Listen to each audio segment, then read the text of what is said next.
Hello, everyone, and welcome back to Contractor Evolution. This is Benji. Listen, we did a strategic planning roundtable with some Breakthrough Academy high performers just a couple weeks back. We had 300 live attendees. We had a ton of positive feedback. We thought we would release it as a Contractor Evolution episode. Now, given that most of you are currently doing some much needed year-end reflection and beginning to chart your course for 2023, or at the very least, you really should be doing that, we thought that this would be a timely conversation for you as well. Moving from one year to the next without considering what in your business went well, what did not, what needs to change moving forward is a recipe for exhaustion, frustration, and stagnation, all of which are not good things, obviously. One of the coolest parts about being an entrepreneur is the opportunity, the unique opportunity you have to choose where your business goes, what it becomes, and why. This is like the fun part, you know what I mean? So if you're not creating space every year to reflect and strategize, not only are you hindering your business's growth, you're also just missing out on one of the richest aspects of entrepreneurship. To shed light on their strategic planning philosophy and process, we are fortunate to be joined by Matt Hambrick of Georgia Landscape and Dave Fraser of Birchwood Landscapes. We selected these two in particular and organized this roundtable in such a way to highlight and extract how they go about doing a few things. Number one, how they analyze last year's quantitative and qualitative data for a more holistic understanding of how their business truly performed against its goals. How they use their why and their BHAG to architect meaningful annual goals and initiatives. And lastly, perhaps most importantly, how they foster buy-in, commitment, and accountability with their growing teams, who are obviously the ones in the trenches executing all of this. So, if you're wanting to learn firsthand how the best in the business take the vision in their mind and turn that into a reality, this is for you. Originally, this was delivered as a web class with video and slides. So if you want to see the slides, move on over to YouTube. If you're in the car, you're on the move, you just have an AirPod in or whatever, this will still totally make sense as just audio as well. Last thing, we are giving away our Breakthrough Academy one-page strategic planning tool, which is what these two used to build their plan. So it's very plug and play. It's ready to use. It's yours for free. You can download that using the link in the description. So I hope you enjoy. Let's dive in. You're watching Contractor Evolution, where we unpack the systems, tactics, and skills you need to take your fast-growing contracting business to the next level. You're here to learn what it takes to scale up, work less, and increase profitability. You've come to the right place. Stay tuned to learn what separates the new breed of contractor from the old school, and welcome to your ultimate guide on the business of contracting. So let's get to our guests. We have Dave Fraser with Birchwood Landscapes, Matt Hambrick with Georgia Landscapes. Dave, let's start with you. Tell us a bit about your business, maybe your story with Breakthrough Academy, where you live, what you're up to. Who are you? All right. Thanks, Benji. Good to be on here, and hi to everyone out there. So obviously Birchwood Landscapes, we're a landscape contractor. We are based in Langley, BC, just outside of Vancouver. We've been in business since 2017. Joined BTA in 2020. So we're just about to get into our third year here with BTA. Historically, we've been mainly a design, build, install company, specializing in a lot of hardscapes, landscape renovations, new builds, that kind of thing. Based on some strategic planning we undertook early last year, we refocused more on strata maintenance, which for our American friends would be HOAs, multifamily developments. We've made that about 50% of our business at the moment. So in a year it was about 10% of our business. Now it's 50. We have plans to take it to 70% of our overall revenue next year. So yeah, and that's all based on some fun times we had in Arizona with BTA last year doing our strategic planning sessions. So yeah, that's where we're at. Awesome. Yeah, it's awesome. One thing, guys, that I think is a great example here of what we're talking about is like, you can see these data points at the bottom. 2022 was doing 80% install, 20% maintenance. Next year, it's going to be very different. Like, there's a really pronounced change to the operation, the market they're going after. the procedures they're going to need to follow to do that efficiently. And that is going to be made possible through a very clear strategic plan. And so we'll bring that to life in a few minutes when we get into the roundtable. But Dave provides a great example of what becomes available and the large moves that you can make when you do a great job of this. Matt, tell us about you and Georgia Landscape, and welcome. Thank you. Matt Hambrick, owner, Georgia Landscape. So based on the chat box, there's not many of us that are in the South. So we're a landscape maintenance and design build company. Looks a little different than most of y'all up north because we're a little more year-round than y'all would be. We're a medium-sized company. Peak season, we're around 62, 63 people. This is my third year in BTA. And I would probably say we've been around a long time. This is our 30th year in February. And we probably spent most of those 30 years, like a lot of people. So I'm a really good landscape architect. I'm a really good landscaper, good sales guy, but I didn't learn much about running a business until maybe the last 10 years, just started with that. So strategic planning for us is something that's helped us begin to move the needle. We're not perfect at it yet, but we've learned a lot about it. I have nothing dramatic like you do, Dave. Like you're basically flipping your business from one to the other. But for us, I would tell you, we've had a couple thorns in our side for the last, I bet 10 years plus, that I think through strategic planning, we've kind of finally have a path to solve those. I'm pretty excited about doing some stuff about that next year. It's been stuff that we said, we wish we would get better at this. We'd like to get better at this, but we really haven't until maybe this year really set a concrete enough plan to do some stuff about that. Awesome. Yeah. I'm excited for you to dive in and show us your actually like the strategic plan you built for last year. What was hit, what was missed. That will be neat to see. One of the things I think entrepreneurs are just unbelievably good at is like you guys are all hardwired for visionary thinking. Like you see opportunities that others don't. You're very creative. You think big picture, and those are real gifts. One thing that I would make the case a large majority of entrepreneurs struggle with is communicating that vision. So it's very clear in your mind. Let me know if the chat box, if this makes sense to you. It's very, very clear in your mind. It's just a crystal clear picture. But you're often left with this feeling like the team doesn't really get it. Certain people don't really know their contribution towards it. And so there can be this very real frustration where it's like, oh my God, you guys, don't you get it? It's so clear. And it really isn't. And so today's whole conversation is about us extracting that vision from the mind into something that's very workable, that the team can help you execute with. And this is a big part of how we help business owners move through the growth zone. This is where Breakthrough Academy lives. This is what we do. We help out entrepreneurs who are coming out of that grassroots level and really setting their sights higher, move through to an enterprise level business much quicker with fewer mistakes, more fun, a sense of community around them, a coach to guide them, all that stuff. And strat planning is a big part of that. So you guys are in the right place if you're feeling a few things. If your plan for next year just feels fuzzy, unclear, it's low resolution, it's not an HD picture. You have some loose thoughts, some ideas, but it's not as detailed or crystallized as you'd like it to be. If it lives entirely in your head, you're in the right place. If you're feeling like you lack team buy-in, like maybe you've done all this, maybe you actually have done some writing, but like no one really cares. That's a very real situation. We're going to talk a bit about that later.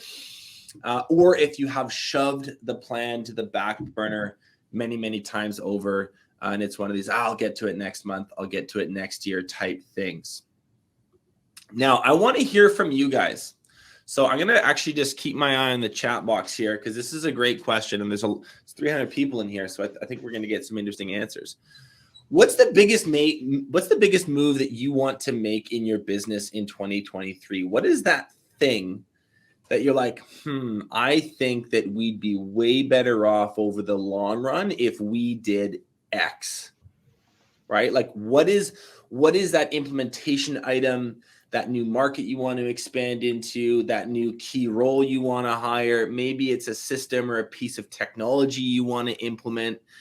What's the thing? And try to be specific. Like if you can be detailed with the answer, it would really help. So I've got some really great stuff coming in: securing commercial contracts, hiring a project manager, more commercial work, the implementation of systems, need to get better at hiring laborers, add an additional crew or two, we're lacking employees, implementing AccuSalt measurer. Never heard of that. It's probably like a road salter.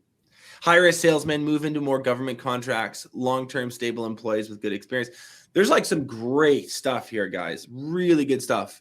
Reduce owner's input by 5 hours per year over the next 5 years, right? Hey, John. Oh, John Melanchuk's here. Hey, John. Good to see you. Establishing and setting up a new CRM, HubSpot or Job Nimbus, both great options.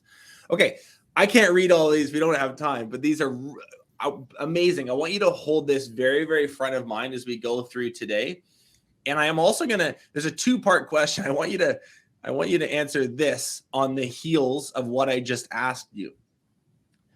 What score out of 10 would you give yourself when you're analyzing the plan to get that thing you just put in the chat box?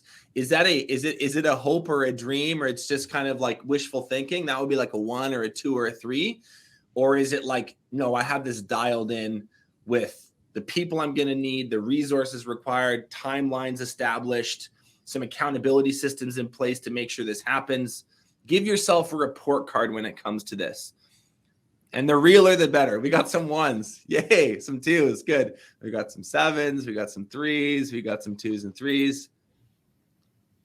We should really give out some, Aaron, we should like send out some hats to all of our 1s and 2s and 3s and just say, thanks for being real. It's one of our core values. Okay. So no matter where you are on this spectrum, like if you're in the 1, 2, 3 range, I want you to take copious notes, listen very carefully. If you're like 7, 8, 9, 10, you're feeling pretty good. I think where you can really get value is in some of the detail that Dave and Matt are going to explore when they actually show their strategic plans, as well as using the tools that we're going to make available. No matter where you're at on the spectrum, there's going to be something here for you today. Let's get into things without further ado. So this is the part where I start talking a lot less. You're all going to be like, oh, thank God, finally. And we're going to hear from Matt and Dave. So Matt, I'll start with you on this one. Take us back to the era in your business before you had a plan. Do you remember what that was like? Oh yeah, probably wasn't that long ago.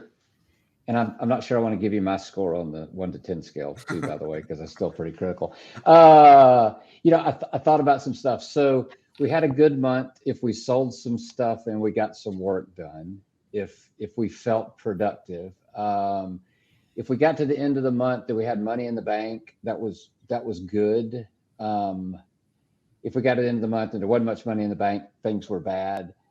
I would tell you, my accountant told me at the end of the year if we made any money or not, because I'm not sure even 10. We probably didn't have a budget 12 years ago, maybe 10 or 12 years where we first started even budgeting, even before we started doing a plan. So I feel like you're just working really hard. It's really hard to measure success. I'm a sales guy, so if we're selling stuff, I feel like life's going good, but it really doesn't tell the tale. So it's emotional, a lot of emotions. Mm-hmm. Mm-hmm. Did it feel like chaotic and messy? Maybe it still feels that way at times today, but was there a pronounced difference in terms of just like the overall sense of control you felt you had over the organization? When it was little bitty, I probably felt like I had some control, even though we didn't have much of a strategic plan. But as it grew, it felt like everything was getting out of control. Mm-hmm. Because, when you can see everybody and see everything, it seems to be a lot easier. As you start to grow and you don't have that, it does feel it's chaos, it's firefighting. There seems to be no fire prevention. I'm just going from problem to problem to problem to problem. Right. Perfect. Dave, same question to you. Like, what was your version of this question, that era in your business before you had a plan? So before Birchwood was a thing, when I was 20 years old in 2006, I started a company with a buddy of mine that we just went around and trimmed people's hedges. We had a great time. We did that for 10 years. It was a lot of fun. It was no stress. It was just me and him together, making a modest living, and wasn't much of a company. We started dabbling in a bit of install work. So then we decided, hey, we can do this, right? We can do this. We can do pavers. We can do retaining walls. So in 2017, I decided to make that my primary focus and grow into a real company. We already had a decent client base, so we grew fairly quickly. By the end of 2019, we were doing $1 million in revenue, but it was a dysfunctional mess. It was like zero financial tracking, very little focus. We just took whatever job was thrown at us and figured it out.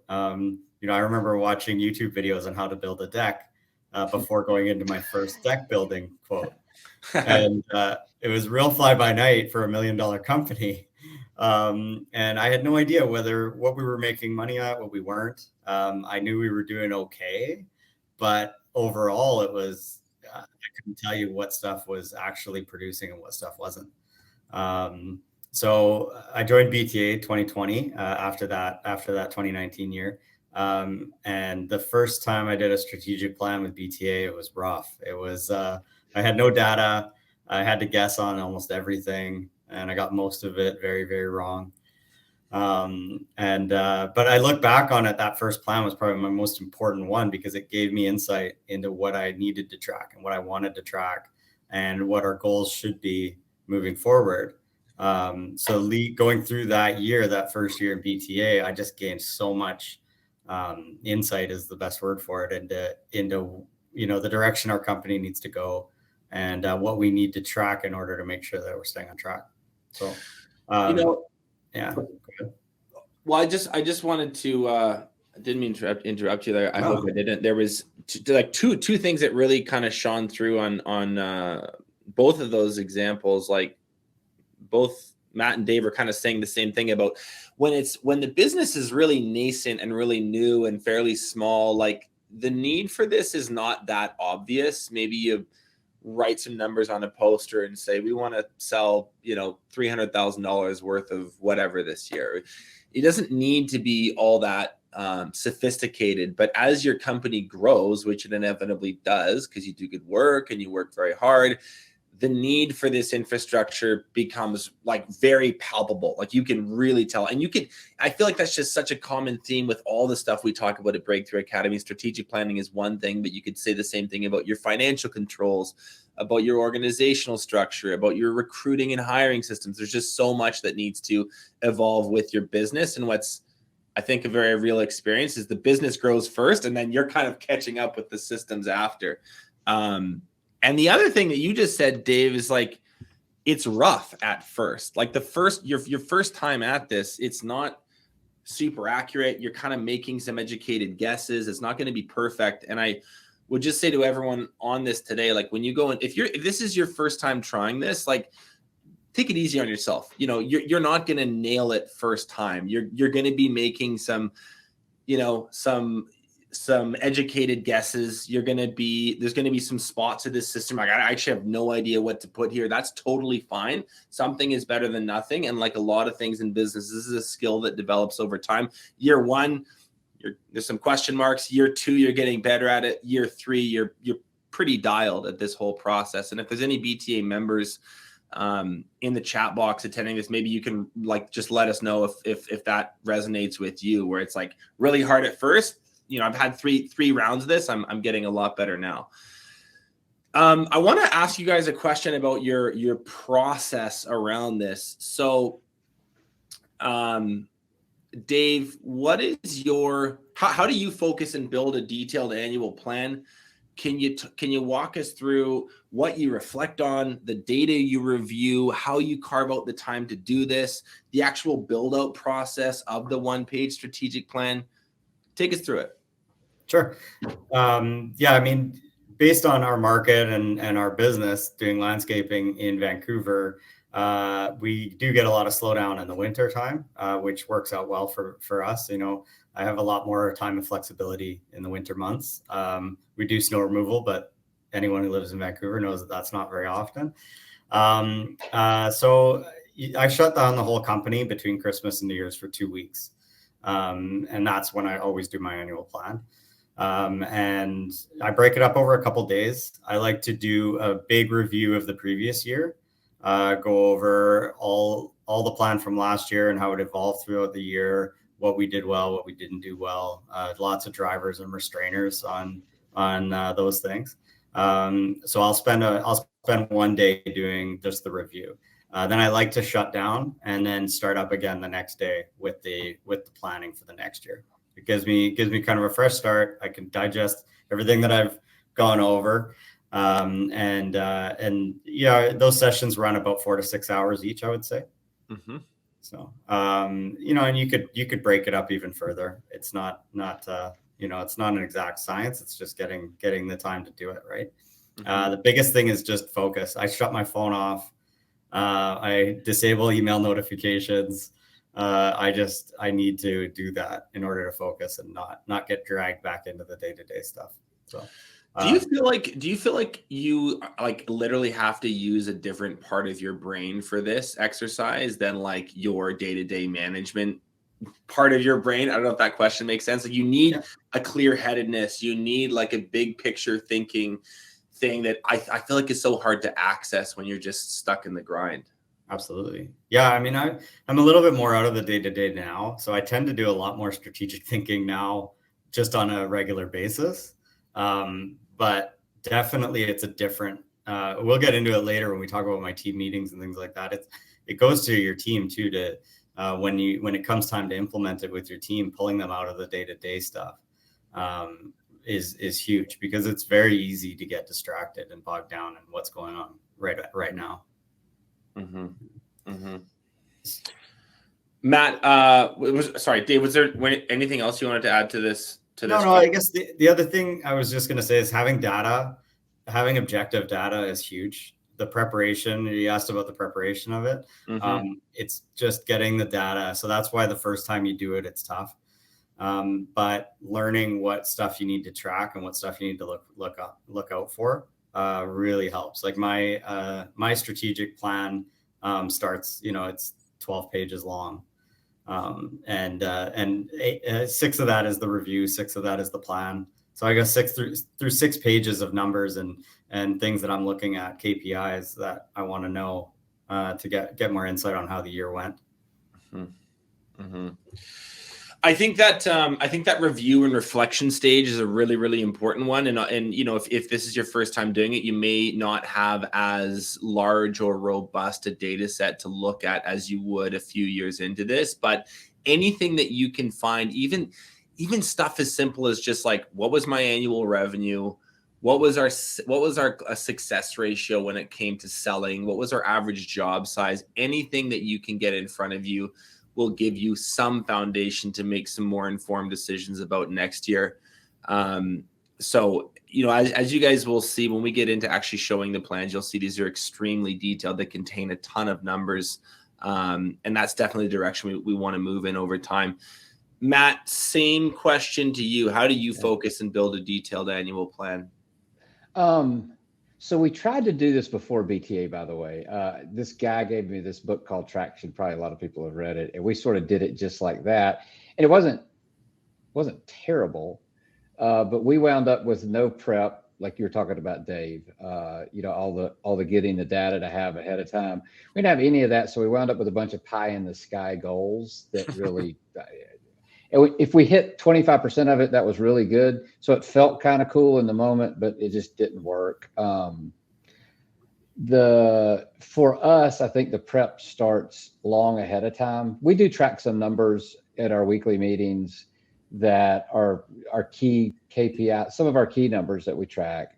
The stuff that's red, I said we use red and green. So red numbers are bad, green numbers are good. So the stuff that tends to trend red tends to be the stuff that causes us problems. So it gives us a little bit of insight on what we need to work with and work toward.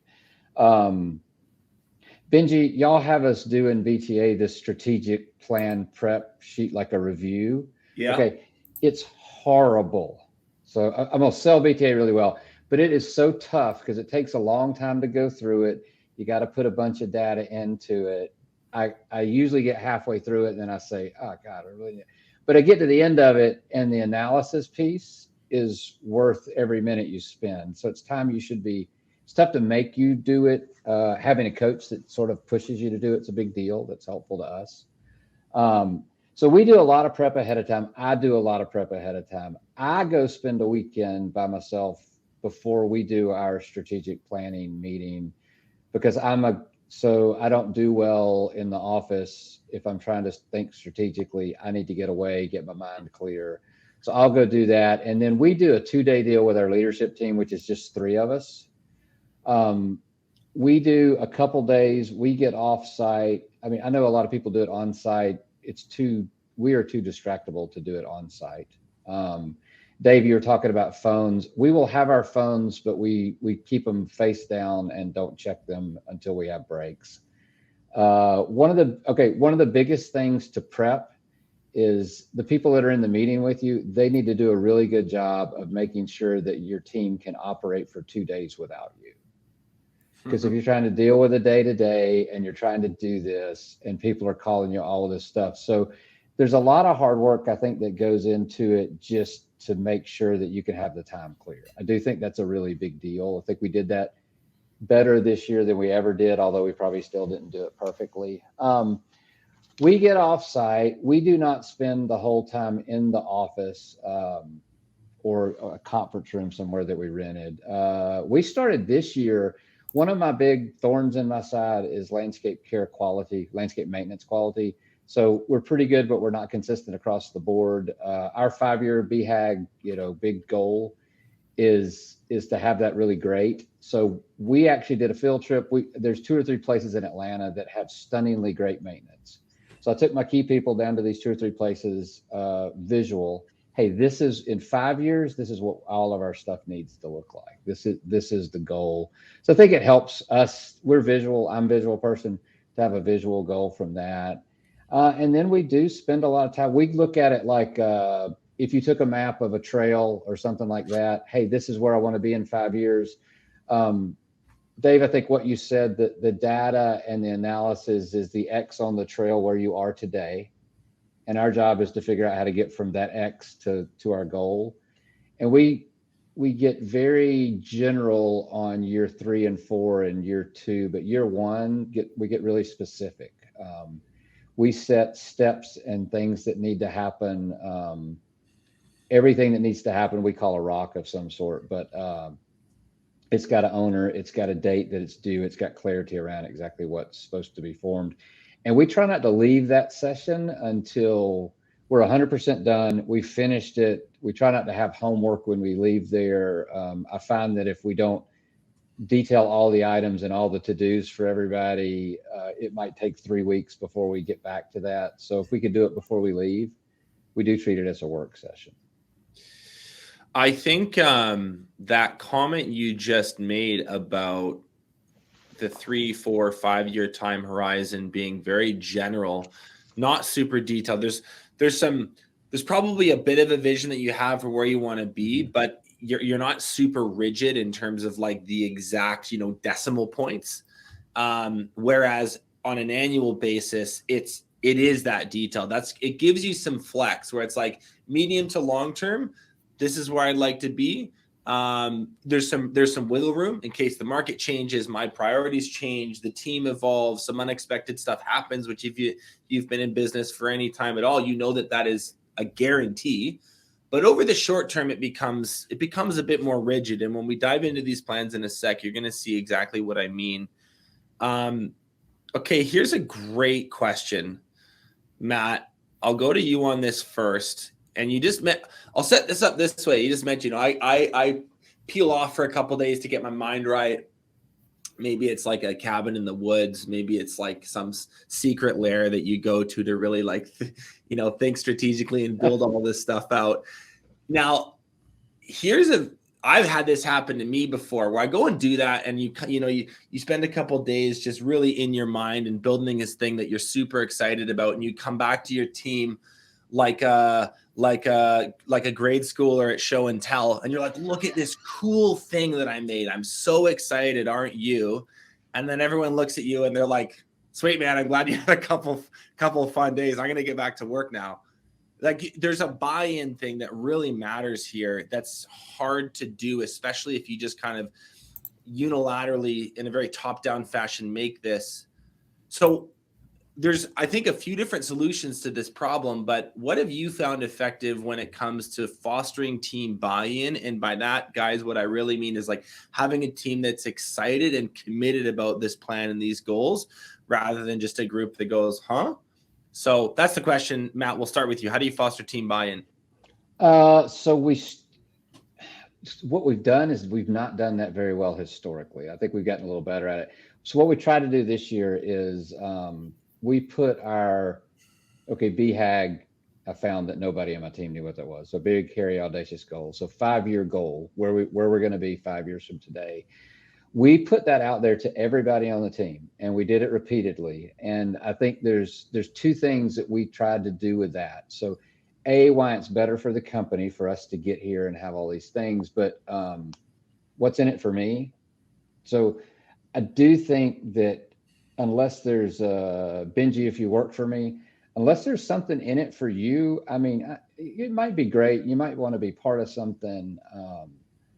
But I do think you have to know why it's better for you. So we do try to paint.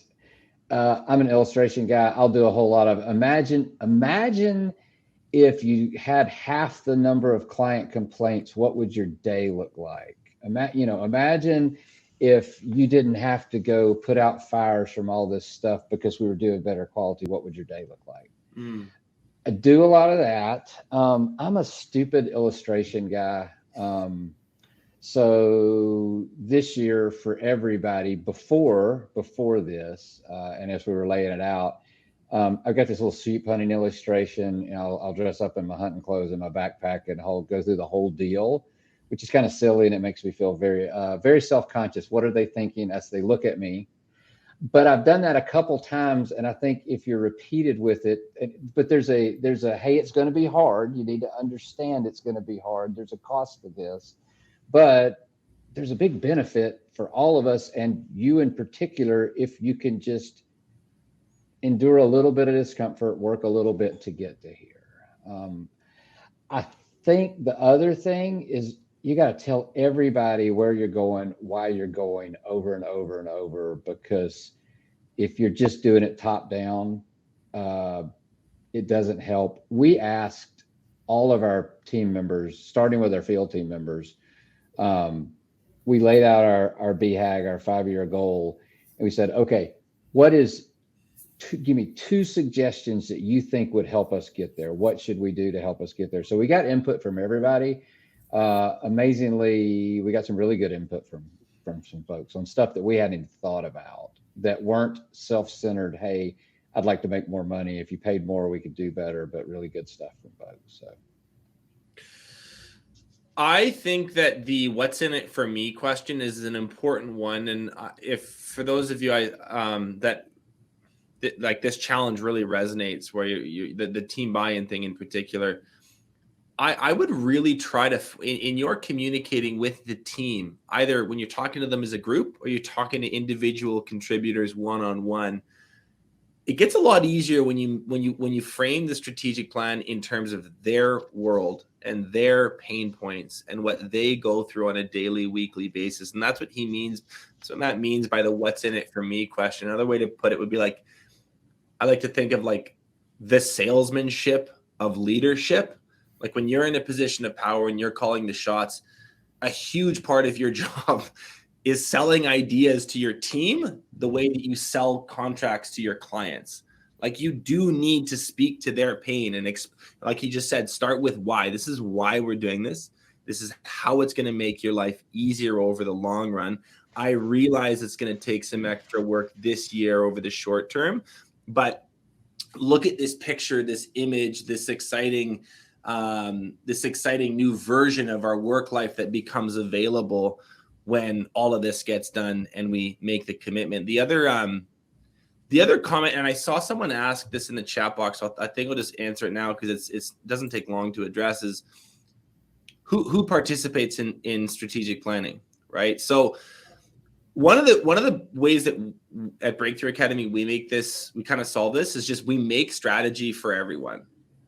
At least everyone that wants to be a part of it. There's going to be people on your team who are just like, you know what? That's a you guys problem. You just tell me what to do. I'm good with that. They don't need to be there, but anyone that wants to have input, that wants their voice to be heard, that wants their ideas to be considered, involve them in the planning in some way. If you can't, afford, or your business is too large to take everyone to that cabin in the woods, then don't do that. But maybe you could have a survey that's done the week before about like, hey, you in your role, what do you want for next year? And use that to inform the decisions that you make. It doesn't necessarily mean that you have to do everything that your team suggests. And if you're a contractor, there's some pretty kooky ideas that come from your foreman and your laborers and your sales team. And you're like, love the thought, but I think we're not going to do that. That actually doesn't matter. You don't need to do everything that they say. It's the consideration that I think really makes the team feel heard. And when plan does get laid out and it's time to go execute, there's a way higher level of care and concern that they have with it. So really great thoughts, Matt. Thank you for sharing. Dave, same question to you. What have you found? Here's a photo of you and your team on a golf course, it looks like. What have you found effective when it comes to fostering team buy-in at Birchwood? I was laughing at your last comment there because I have a guy who actually was my very first hire.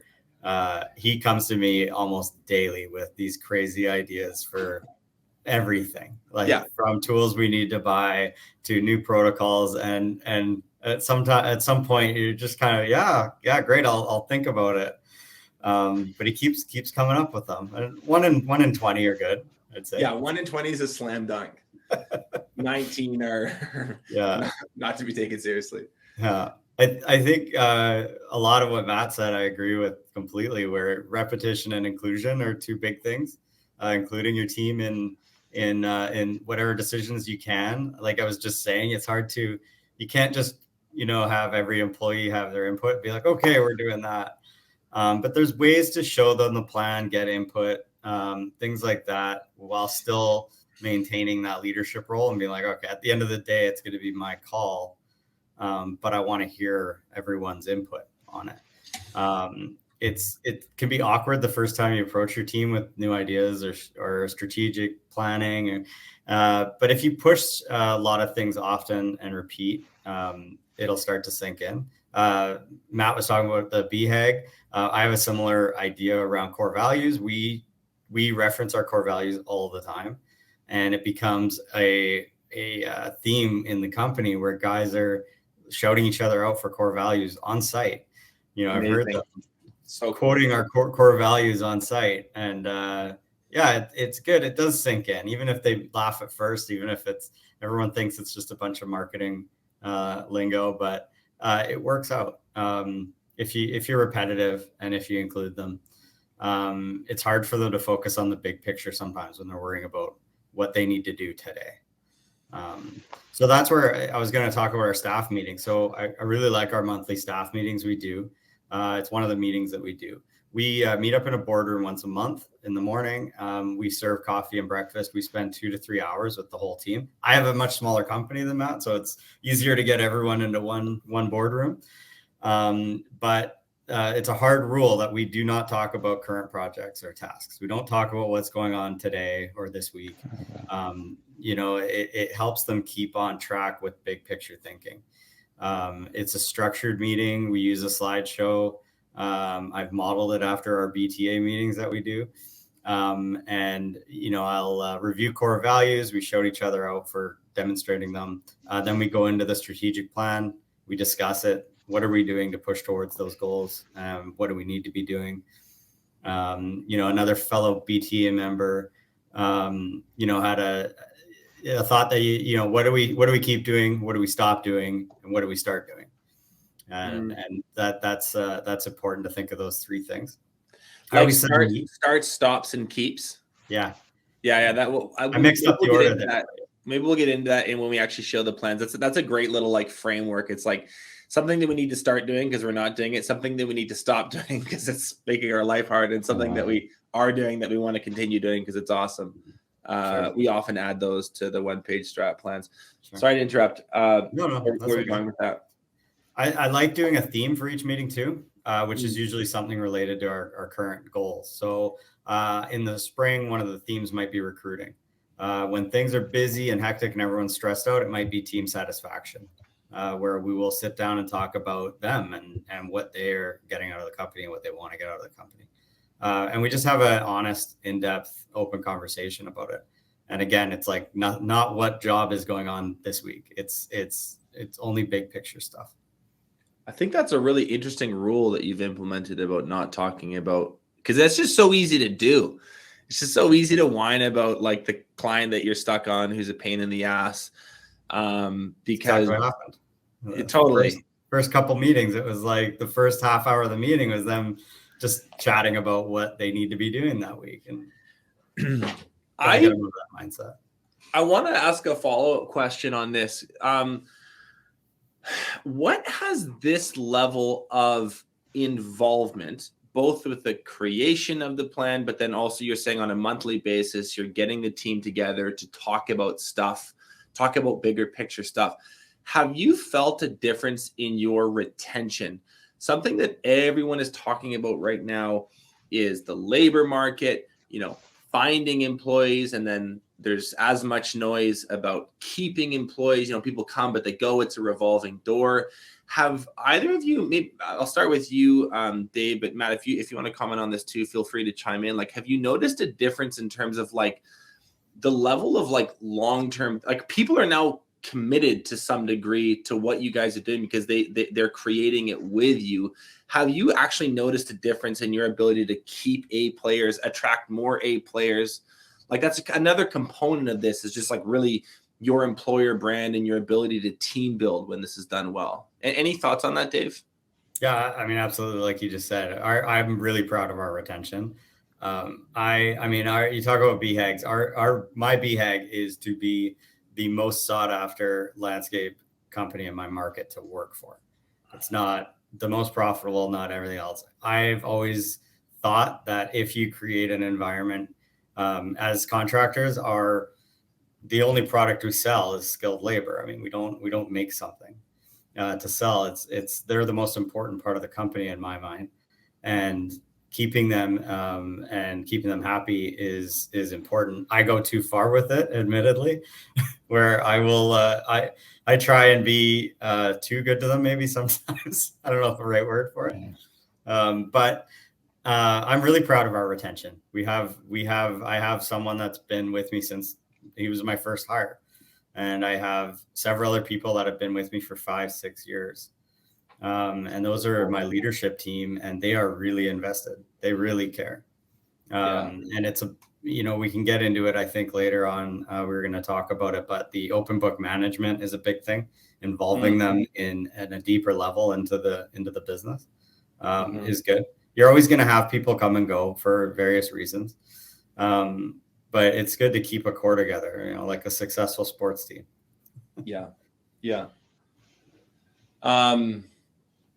Let's keep moving. I just got my eye on the time here. One really quick shameless plug for the podcast. There's an episode that just came out with a guy named Alex Breckman. I can't remember the number. Aaron, maybe you can post it for me. It's called The 3 Do's and the 3 Don'ts of Strategic Planning. And we talk a lot about this fostering team buy-in piece. So if you have lingering questions about this, or you just want to go deeper, that's a great episode to consume. I think it's about 45 minutes, and it's kind of all we talk about. Okay, let's dive into these plans for a sec. Dave, we'll start with yours. And I'm going to leave PowerPoint for 1 second, and I'm going to open this up. Now, let me give a very quick summary for all of you guys. I know this is hard to see. I'm going to zoom in at certain points so it becomes much more visible, but I just want to kind of show this to you zoomed out for a second. This will be available for download at the end. There's sort of a fill in the blanks template where you can create your own version of this. So make sure you grab that, and between now and Christmas or New Year's, take the time to do this, right? But basically how we organize this is in quadrants. So you can see on this top left corner, this is like your foundation quadrant, as it says up here. This is big pictures of, this is your why, your purpose, your BHAG, right? That 5-year vision that gets you really excited. It's a place to put your core values, and it's a place to put your tactics to integrate the core values into the business. Then we move into like an annual goal setting section where we actually think of revenue numbers we want to hit, profit numbers we want to hit, other super core implementation items that we need to see happen for the benefit of the business long term. So now we're kind of thinking on a yearly basis, and then we move into actual quarters. So over here on the right, you can see Q1. Here are the key things to hit in the first 3 months of the year. Q2, there's a different set of things. Q3, Q4, etc. Dave, I'm gonna hand the mic back to you. I think we talked offline, and you mentioned core values being a big thing. Maybe you can talk a little bit values, tactics to integrate, and then any other like really important goals that stand out to you on this page. Let's try to keep it to like 3 or 4 minutes. Sure. Yeah, I think I mentioned I could talk core values. I could talk core values for a long time. I didn't have any core values until my friend who's a marketing consultant who helped me set up our website and stuff. He came to me back at the beginning of 2020 and said, "What are your core values? We got to come up with some core values." Now we use them all the time. We use them for hiring. It's all over our website. The number one thing I get when people are applying for the job is I checked out your core values. I really relate to them, and that's the one thing that's one thing that I really look for when I'm hiring people too. And like I said earlier, we have our crew shouting them out all the time. The first two I like to think are field related. Obviously walk the talk and dig deep. Those are basically around work ethic and doing what we promise. And join forces, that leads right into the BTA mentality of I really enjoy networking with other landscapers, getting to know other landscapers, sharing thoughts and ideas. I'm really an open book as far as in your market company. Yeah, we go for lunches. I have several guys and girls that we go for lunch all the time, and it's helpful. There's it's a mindset of abundance thing. There's plenty of work to go around, and I'm more interested in kind of raising the bar in the whole industry, which I fear can have a bit of a bad rap sometimes. Totally. One of the things that we do, I think this is unique to us. Maybe there's other versions of this that do it as well. But I think that one thing we're really good at Breakthrough Academy is this tactics to integrate the values. So it's not one of the things with core values, and the reason some people maybe think they're kind of fluffy or it's just a marketing exercise, is people just pick kind of like, fancy $5 words from a thesaurus and go, those are our core values, and they throw them on a poster, and like really inevitably people end up not caring about them. They're literally just words on a wall. And so what these tactics are, these are actual focuses, things that we're going to do tactically to make sure that these values are lived out in our business. So for Dave's example, like we are marketing hard. This is for employee recruitment. This is one of his tactics. We're marketing hard on Instagram to recruit new staff, prioritize culture and values over skills and experience, always be recruiting. Setting an example. This is another one. Our leadership team is a good example of dig deep, and we have built accountability systems to encourage that throughout the company. So there's some actual thought here that goes into making the values real. And not just some fluff on the wall. So we'll go 2 minutes over, but I don't mind because this is important. The goal setting stuff. Remember, we mentioned at the beginning, you're making a really large shift. Heavy install component to a more heavy maintenance install. So that's maybe just take us through the goals that are here. And if you could briefly just speak to, I think it'd be interesting for the audience to know why are you making this change, and maybe briefly go over the plan to make that happen. I noticed some trends, I guess. And there's market trends, and there's also just internal trends of what we were good at, what me as a leader was good at. And I just found that we were less and less, tied to the construction division. I'm Sure. searching for the right word. Where the install crew, I just wanted more consistency. The labor market, training, anyone who does both sides, install and maintenance, will know that it's a lot easier in our area anyway to find maintenance people. It's a lot easier to train maintenance people. It's consistent. Heading into a recession, I heard a lot about that at the beginning of this year. And it started to worry me because we don't do a lot of new builds. We do a lot of home renovation for residential clients. And that area is very tied to the economy. I mean, there's always going to be people with money to spend on that, but it was just becoming a little tougher. I could see in my forecasts. So, and then just for my personality, I feel like it lends itself to maintenance a little bit more. It's just a very different mindset.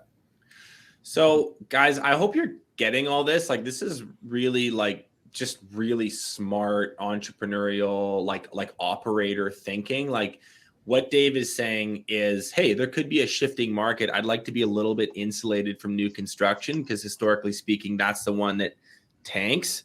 We'll take those jobs if we can get them, but I don't want all my eggs in one basket. So those are captured right here in the goals. He's got critical numbers attached. And then what's really cool is the quarterly goals are deeply aligned with those annual the quarterly rocks are deeply aligned with those annual goals. So everything here makes sense. It's very linear, going back to that idea that Matt brought up earlier. Like we mark X on the map, but now we need to build the path to get there. That's done quarterly. And this right side of the whole document, which you guys are going to get, this is a living, breathing thing. This can and will change throughout the year, right, Dave? It's not like you just write it up in December and then everything goes perfectly. You're going to need to course correct. And so this is when we say it's big picture, it's a little bit more general. Annual is a little bit more detailed, and then quarterly it's super detailed and even reactive at times.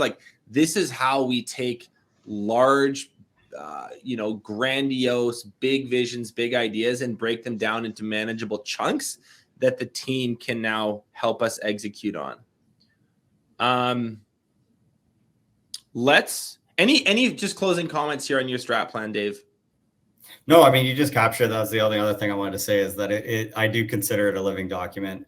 Less so on the left side. I like to think that the left side is like a snapshot of what my thinking was at the beginning of the year. This one was done in January of 2022. The right side, though, yeah, I will adapt it as the year goes on if things change. But and I also review it every month before my monthly meetings, and that helps me pick out themes and things that that we need to discuss. Because I can look at these things and immediately know, are we hitting those? Or are we missing them?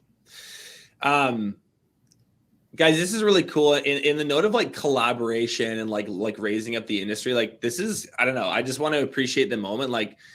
Dave is an actual landscaper in Vancouver, sharing his actual goals and numbers for next year. This is a pretty it's just a cool thing. We get maybe a digital round of applause for this level of openness and sharing. This is what we're about. And I think it's so cool to have a look under the dash of another business. So thanks for sharing, Dave. Dave just did a really great demo on his plan for 2023. Now we're going to flip the script a little bit. Matt's going to show us what happened this past year, and we can kind of look retroactively at a strategic plan. So I'm going to open up Matt's. Same structure, right? Foundational stuff here, annual stuff here, and then quarterly on the right. Matt, what are some of what are the more important moments or metrics or things here in this plan that you'd like to highlight that you learned the most from looking back on it? I think probably Dave spent more time on the left side. I might spend more time on the right. So sure. Where we've struggled in the past is following through and actually doing what we said we wanted to do. So all that green and red over there. So green means we set a goal and we hit it. Red means we didn't get it at all. Yellow probably ought to be red because we sort of kind of got there. We deferred one or something like that. So we're big. What we've always done pretty well is, you said rocks. We call them red rocks. So we actually paint these big rocks and put the goals on them, and they sit in the middle of our conference room table. and they're in our way until we get them out of the actual way. physical rocks. Yeah, I brought. So this is like we have this rock with the Aaron, goal. Can you throw Matt up on screen so we can see this? We can see this literal rock. I am stupidly visual, and this is sort of embarrassment. But we put the rocks on screen, right? Or we put the rocks on the conference room table, and they get in the way. And if your rock's sitting there, I mean, you don't want to have your goal. Everybody owns one of the goals, so you don't want your goal sitting there. So I think that helps us. I would say last year we did a decent job at picking out the implementation items or the goals that we wanted to. Probably could have done a few things different as we look back, and we have a plan to do it differently going forward. But the stuff that we didn't hit or the stuff that we didn't complete hurt us. The stuff that's green helped us a lot, but some of that stuff that's there on red is was some stuff that hurt. Like keeping your 60-day AR under 55K, for example. Yeah, so that is when it's over that, cash flow suffers, and we've had a fair amount of this year where that's been over that. Mm-hmm. And it makes it, everybody hates cash flow, right? The cash flow struggles. We were not very, we finally, so that was a second quarter goal. I think we're finally there right now, literally right now. So we're 6 months late getting to it. But we didn't do anything. We stuck a goal up there and we said, we wish we would hit it. we finally assigned it to the right person is how we got it solved. And what about this? What's the 130 proposals for? Is that lawn care clients, I'm assuming? So landscape care, maintenance clients. Right. So we wanted to get 130 proposals out. Those are enhancement proposals because we were struggling on enhancement sales. We had lost a person or two during the year, and we couldn't replace them fast enough because it's hard to find people. And the goal was if we get this many proposals out to people that we haven't done proposals for, it would probably close that gap. We hit that goal. So that goal, I think, was due in July or August. We actually got to that goal about September or early October. And since that time, it did really correct the problem, but it hurt us in the middle. We lost a lot of revenue in the middle of the summer that's going to make our bottom line this year not look like it should. So I want to wrap up this sort of like showing the strategic plan section with a point like this whole idea of being able to look back and objectively assess, did we hit or did we not? And, be optimistic and hope for the best, but also confront the brutal truth of things is a really powerful force for good when it becomes habitual. Like if year over year, you have a habit of looking at what actually happened and like readjusting your goals or priorities for the next year. This is how we like see that those crazy numbers that I showed you a second ago, 26% revenue increase, 43% net profit increase. It's because like we say this a lot, what gets measured gets managed. When you're paying this close attention to it, things have a funny way of working out rather than just being like, wow, that was a gong show. We tried our best. We'll see if we can make some improvements next year. These are very specific things that Matt is talking about, not just like general platitudes. And so I think the devil is in the details when it comes to this stuff. And we just wanted to show you these to kind of give you a visual example of what we mean by details. And so I want to thank you both for sharing. We're going to move back to PowerPoint here, and we're going to wrap up with a couple really important questions. We've touched on it a little bit, but I think there's more to discuss. We'll start with you, Dave. When it comes to accountability, right? How do you hold accountability with your team? We can make these plans, we can set these goals, but then comes the actual challenge of managing human beings who are not robots. What's worked for you? I told you before I'd rather pass on this question, but I look at accountability and buy-in kind of differently. I like to think we're good at buy-in, like we were talking earlier, like everyone seems on board at the moment. there's always a lot of excitement and optimism. Everyone seems ready to move forward with the goals. Then the reality of day-to-day operations kick in, and it's super easy for everyone to slip back into old habits.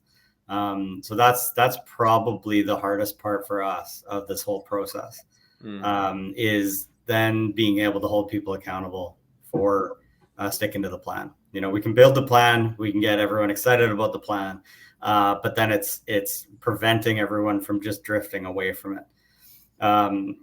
So a few tactics that I've discovered over the last couple of years has been definitely, our team meetings, like I touched on a whole bunch earlier. During those team meetings, we use KPIs and numbers to show them objective data and make it less personal. So a few people I noticed in the chat were asking what KPIs we use. Gross profit is a massive one for us.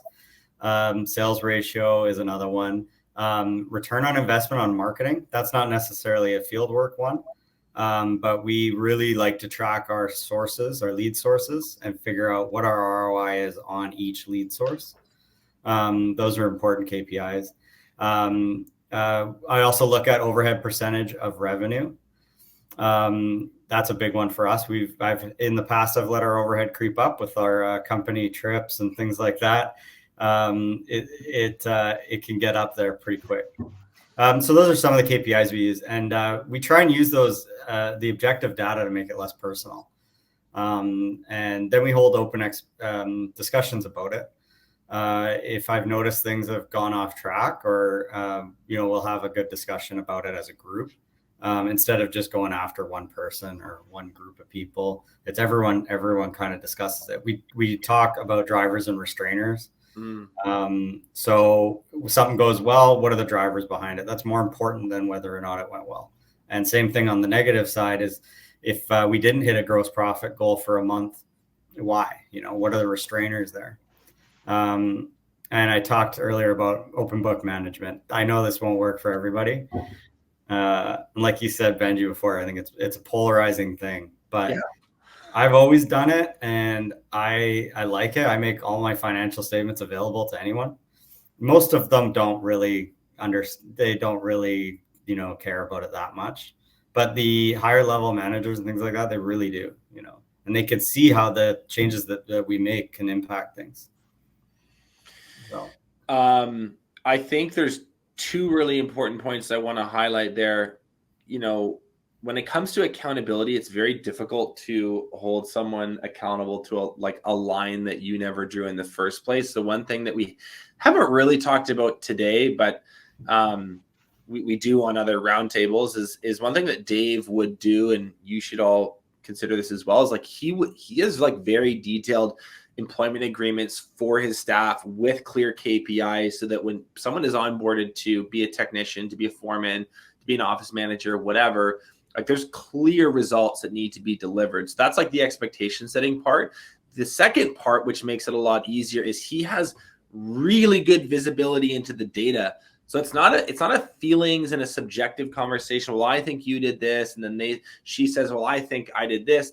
It's here are the numbers. Here is the irrefutable truth of what went well and what didn't this past year, this past quarter. Let's have a conversation about that objectively in a very calm and cool fashion, rather than getting into thoughts and feelings and emotions, which, as you all know, is not a super effective way to hold someone accountable. So people are always looking for tips and tricks. I gotta hold my team accountable. I gotta I need, can you tell me how to have these conversations? I'm looking for something that's going to make this easy. And I always feel like it's not maybe the question, the answer most people are expecting, but it's the one they need. It's set the expectation in the first place, and through technology and software and better bookkeeping and other systems, get better visibility into what's actually happening on site in the office, and all the other nooks and crannies of your business, because these accountability conversations become very black and white when that happens.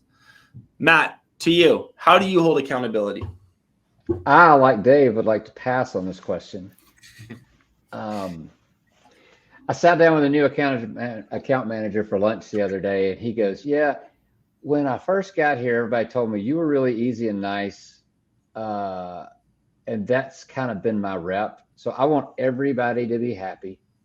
Like hard conversations are not really good for me. So the comment, the standard is the standard. Like this year, finally, I think I've gotten over the hump of understanding that my job description is not to make everybody happy. My job description is to keep a healthy company. So we got 50 or 60 families around here that need to make a living from it.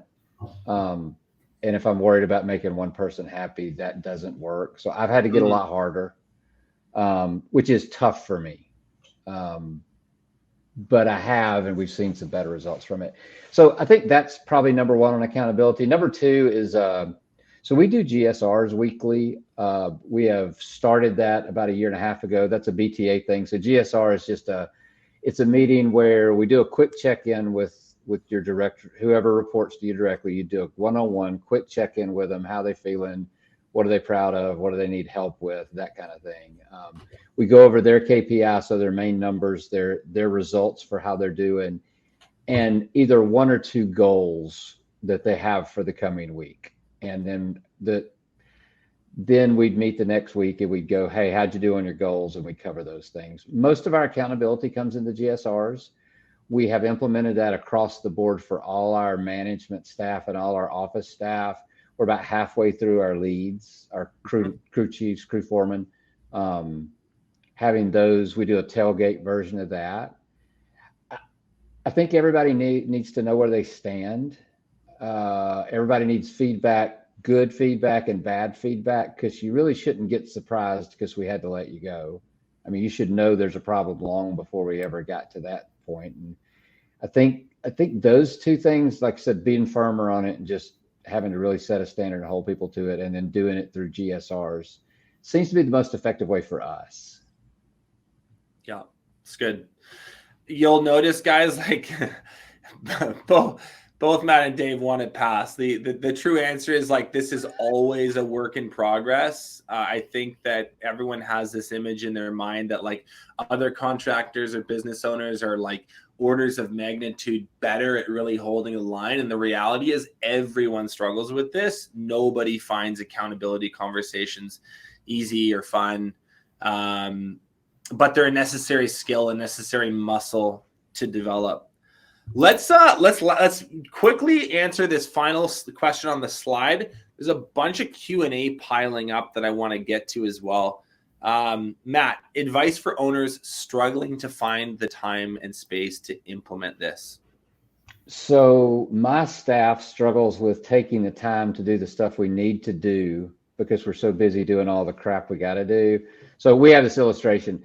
You're in the ocean, the waves are high, you're trying to tread water and keep your head above the water, and waves are bad, you're swallowing water. You're just hoping the waves get lower. If you do strategic planning, it's kind of like pulling your head up above the water, looking, trying to find the island that you're trying to swim to, and at least moving that direction. Life may not be any better in the middle of it, but at least you might be moving a direction. Eventually you put your feet on the sand and you walk up out of the water, get you a drink, sit on the beach. Otherwise you're just fighting waves, and it's really hard to do that. But it's hard in the middle of that to take the time to do it.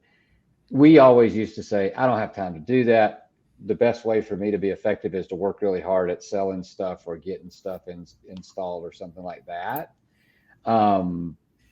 But as we've grown, that doesn't work. I can't work hard enough to do everything that needs to be done anymore. Yeah. What got you here won't get you there. Dave, same question to you. Sure, absolutely. I touched on it earlier that, it's getting over the idea that it has to be perfect the first time, or that you need to knock it out of the park your first run. The first time you sit down, it's going to be frustrating. You may not know where to start. You're going to find that you're missing a lot of data that you wish you had. And like I said it before, it helps to break it into chunks. Once you do it once, and then you go back after a while and you go to review it and do your next one, you're going to be really happy you did that first one. And it's going to be monumentally easier, and you're going to be a lot more excited to go through it the second and third and fourth time, just because you're going to have so much more insight into the company, and you're going to start to feel that it's actually moving the needle. So I guess it's like you said, I mean, it takes a few times to get it right. And I honestly look forward to it as much as any activity I do in the company. And I'm not just saying that because that's what we're talking about right now. Like, I really get excited about it. I mean, the future is something we should be looking forward to, and like having a roadmap to get there. It makes it a lot less daunting and a lot more exciting. I love what you just said about it being fun. Like, you are all entrepreneurs for a reason, because you want to chart your own course and try to control your own destiny to some degree. And this is your opportunity to do that. This is what it's all about on some level. And so, yeah, it's hard to find the time, but once you get 20 or 30 minutes into it, you're like, yeah, this is kind of fun. This is really cool. This excites me. And so have some faith that will be the case for you. You know, at the very least, find a half day between now and the new year to take this template we're providing. If you've downloaded it already, great. We'll make it available again in a minute here. Take that and run with it. Do your best, forget the rest. And I think that's a really, really great starting point if you've never done this before. We're going to move into some questions because we have kind of live Q&A coming in quickly. This one's from Glenn. Matt, Dave, and Benji, what is one book that you would recommend? I'm assuming this is to do with like strategy and goal setting and stuff. But maybe there's just other great books that loosely tie into this. I've got a couple thoughts, but I don't want to start. Matt, any great books that you would recommend when it comes to strategic planning? Traction helped us a lot. We still use, like, rocks come from Traction. That's right. We still use a lot of the stuff from that. We don't use it exactly now. We use more of the BTA stuff, but it did, at least it started us on the path to doing this. Dave, anything that you can recommend? I love Traction. That's great. I'll second that. I guess, yeah, I can never give you a straight answer. Depending on what you're looking for. I mean, Leadership, Extreme Ownership by Jocko is great. Mm-hmm. And on the other side, I mean, I really like The Great Game of Business. Mm. That was one of my favorites. I read that a few times. That's a lot centered around, employee involvement and getting them on board with the vision of the company. Everyone knows the E-Myth, I would think. Yes. It's kind of the standard. It's a little dated, but it's good.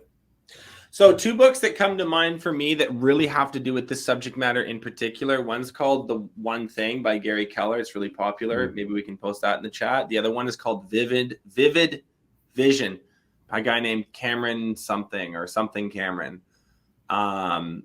Those are there's a million. We could literally just do, you know what? We have books list episodes on the podcast. Go listen to those. But those would be two books that I think really come to mind when it comes to this conversation we're having today. It's a question from Fernando Vergara. What do you do in your company to make it appealing to people to apply and stay working with you besides just hourly pay, specifically in the lawn care world? So are there tactical things, compensation structures, just things that you found effective when it comes to attracting people and retaining people, guys? Either one. Okay, I'll go. Go ahead. All right, thanks, Matt. We did an exercise at one of our meetings back in the spring where I listed all the things that I have listed as benefits for working for the company, and I asked my crew to rank them. And it was positive working environment, good equipment, wages, benefits, and a company trip. And a lot of people who know me know we do a big company annual getaway, which is expensive, but it's fun. I asked them all to rank those things. Positive working environment was number 1 across the board. Everybody agreed that was number 1. Number 2 was equipment. Was having reliable, good equipment to do their work. Then wages, which I would expect wages to be up there, of course. It gave me a little bit of insight into what they really cared about. And it was nice to see that the positive working environment was the number 1 thing. Now it's tricky to balance that obviously with accountability needs, right? You always want to be liked and you always want to give them a good space to work, while also, the top performers need to see that you're holding people accountable. They do. The optics matter. Mm-hmm. Yeah. Matt, I'll hand you the mic here. Someone has also asked about keeping salespeople happy. So I don't know if you can dovetail this into it. Maybe you have thoughts on like comp structures or how to manage salespeople in particular. So not necessarily a technician. It is a different role and different incentives, but same question to you with the salesperson tweak, if possible. I'm a salespeople. We don't like to be managed, first off, but Right. So we need. I think it's so salespeople. It needs to be fun, hitting goals. If you can help salespeople to be successful, I think we're happy when we hit the darn goal. We're happy because we got commission for it. But I think if we hit the goal, it makes us feel good. If the client's happy, we hit the goal, we sold them the job, there's this feel good that comes from it. So I think salespeople need an environment where I do think you need to free them up from stuff that's not sales related as much as you can, because that's what they feed off of. I think they need a fun we have boards. We're a little bit competitive. We'll trash talk a little bit my guys will trash talk me if they've hit their goal this month that I hadn't hit my goal this month. So I think that part's fun.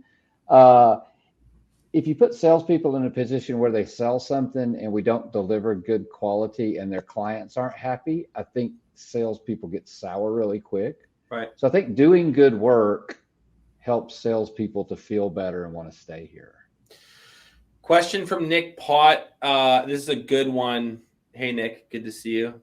Can we elaborate on drivers and restrainers and what they are? Dave, I think you brought it up earlier just in passing. Drivers and restrainers, like that is like BTA terminology. We use it in our GSR meetings. We use it in strategic planning. Like, can you just maybe give your definition of drivers and restrainers and kind of where they fit into using this tool?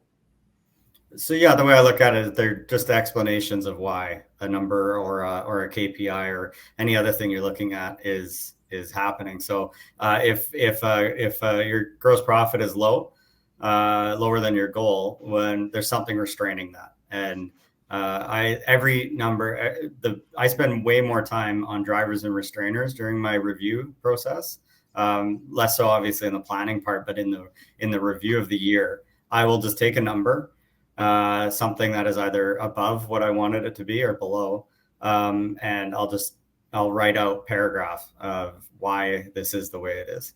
Or if our revenues this year didn't get off to as good a start as I wanted them to. Reasons were the weather was really bad here in my area. There were supply chain issues. It's helpful to look at what caused the problem and see, okay, is this something that we can correct? Or is this just an external thing, one-off, that isn't going to happen again? Question from Michael Tomeno, and I think it's to you, Dave, again. What was the biggest change you made on the marketing side to hit those maintenance sales goals in 1 year? That is with maintenance in Canada. I'm not sure how the structure is in the US, but I know like with Strata Maintenance, which is our core maintenance division, we don't do commercial, we don't do residential. It's all run by the property managers. So the Strata will hire a property manager. They are the ones that generally are recommending landscapers to those Stratas. It's all about relationship building. So we started our maintenance division 4 years ago, but it was one crew of two or three people, and it was just to give me some cash flow advantage in the winter. When we decided, we made sure we did a really good job. I think it all boils down to that. And it's no easy answer for me. I tried all kinds of things like flyers and social media and advertising. None of it really hit. It was about doing a really good job for the small amount of complexes that we did manage. And then when we were ready to grow, just start peppering the property managers with emails and say, we're here. We don't have a labor shortage. We are ready to take on more contracts. It worked well this year because there was a lot of companies that were straight up dropping contracts because they couldn't find enough people. Right. So a little bit of luck, a little bit of relationship building, and just a lot of time investing in building those relationships. But you got scrappy. Like you're playing a good ground game there. It's like, I started peppering them. Go to networking meetings, go to their office, call them on the phone, email them, be annoying. I got this trick from Jason Hoke, who's also a BTA member, where none of our property managers mail us their checks. I pick them up, and that gives me an opportunity to chat with the people in the office, get to know them a little bit. This week, I'll be dropping Christmas gifts off for all of them. A lot of it is just that schmoozing. Love it. This would be a question from Matt. We have 3 to 5. This is from Adam Richardson. We have 3 to 5 years worth of numbers, and inevitably, I end up focusing on the bottom line. Good analyzation gets pushed to the back burner. How do you break out the key components to get a clear view of what is working and what isn't working? So I think this is about like not being super myopic on one metric, but having a broader view of the actual organization. Any thoughts on that, Matt? I spend a lot more time with the financials than I ever used to. And we spend a good bit of time going through them. So usually when the bottom line's off, I mean, it becomes, I think once you do it a lot, it becomes really obvious what the problem is. I mean, you could see it coming. We didn't do enough revenue in this line this month, or our gross profit in install work is off for some reason. There's less gross profit delivered to the company, or occasionally there's an overhead number, but it's usually in either we didn't sell enough or we didn't do it efficiently enough. If we didn't do it efficiently enough, the question is why and how do we fix it? If we didn't sell enough, the question is how, why, and how do you fix it? I think it goes back to, you were talking about drivers and restrainers. Restrainer is what got in the way of us hitting the goal. Mm. And so you're trying to figure out that so that you could do something about it. We don't do it perfectly, but we do it better. We just used to hope for the darn best. I mean, I hope it gets better. We're going to work harder, try harder, etc., which usually doesn't help a whole lot. We have a ton of questions here about KPIs, which I think we touched on earlier, but it might be worth revisiting. So, let's go with like Dave. Let's go with like baseline KPIs that you track. What are the most important, like, I don't know, 6 to 8 for the whole organization? What are you hyper focused on to kind of give you that broader perspective of what's going on beyond just like looking at the bottom line? Definitely. I mean, obviously net profit, gross profit. Like I touched on earlier, I mean, gross profit is massive. Like Matt was just saying, especially on the install side, that can get out of whack really easily. And, and there's a lot of things that can happen to lower your inefficiency on an installation job, whether it's materials or cost of materials, not negotiating better pricing, or just wasting time. So gross profit is huge for me, especially on the install side. Like I was saying, overhead as a percentage of revenue. Now that's a personal one for me because I've let that spin out of control before. I've spent a lot of years spending like a bigger company than I was. Meals and entertainment, man. That's a big line item for me. Yeah. A lot of it is equipment, fancy trucks. I overspend for a long time. A long time. I haven't been in business that long, but the first few years I was, we were $1 million companies. I was buying trucks like we were a $2 million company. The overhead as a percentage of revenue is big. I've managed to get that down by about 15% in the last year and a half. That's a huge KPI. Marketing, like I was saying, ROI by lead source. So where are your leads coming from? I used this example the other day to somebody where, we signed up to the Home Depot preferred contractor installation thing. And they're like, we're going to funnel you all kinds of leads. We did that. I was getting like 8 to 10 leads a day, and they were just all trash. Right. And, tracking where you're getting the actual ROI on your lead sources is huge. where are people seriously looking at you as opposed to just kicking tires.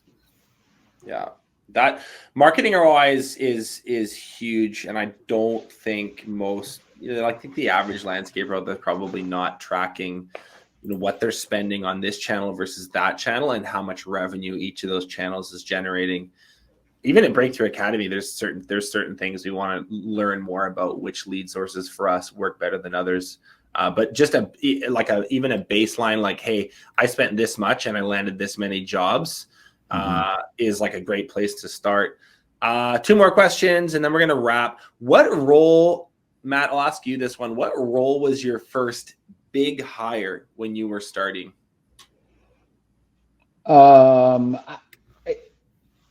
Probably my first salesperson was my first big hire because they were not a productive. I mean, I'd hired a foreman and that kind of stuff when we were very, very small. But I think a salesperson, because suddenly there was a staff that wasn't producing anything other than delivering work. And I was selling everything up until that point in time. And I was bumping up against hey, I can't grow anymore because this is the max I can sell myself. That was my first big hire. Okay. Dave? Same. Yeah. Sales manager was maybe different reasons. I was hitting a ceiling, like Matt was saying. When we were doing 1.1 million in revenue, I had 0 overhead staff. It was just me. So I had a bunch of field workers, and then me doing all the office work, all the sales, all the supervising, all the project management, and hiring a sales manager to go and actually do the job or quote the jobs, land the jobs, turned out to be way better than me at it. It's quite a profound feeling when like you actually have a booked job, you have like a contract come back that you didn't do anything with. It's like, oh my God, this is possible. Because up until then, this is nice. This is nice. I like this. You've done every phone call, you've done every estimate, you've begged and pleaded for every project, and all of a sudden you have someone doing it for you. It's like, whoa, pretty neat. The best part about that for me is I'll show up on site and push a wheelbarrow and the client has no idea who I am. That's also a good feeling. That's great. John Malinchuk always asks such thoughtful questions. Okay, so here it is. If you are a visionary or an integrator, what's been your strategy to fulfill your company's needs with the other personality type, the one that you aren't? Have you asked specific staffers to help? Have you hired someone or done something else? So I guess maybe answer this question, Matt. We'll start with you. Like, do you consider yourself more in the visionary end or the integrator end of the spectrum? And then what have you done to like backfill the personality style that you don't bring to the table? I'm a visionary, which means I'm terrible at holding people accountable. Thus, I want to make everybody happy. I've hired that.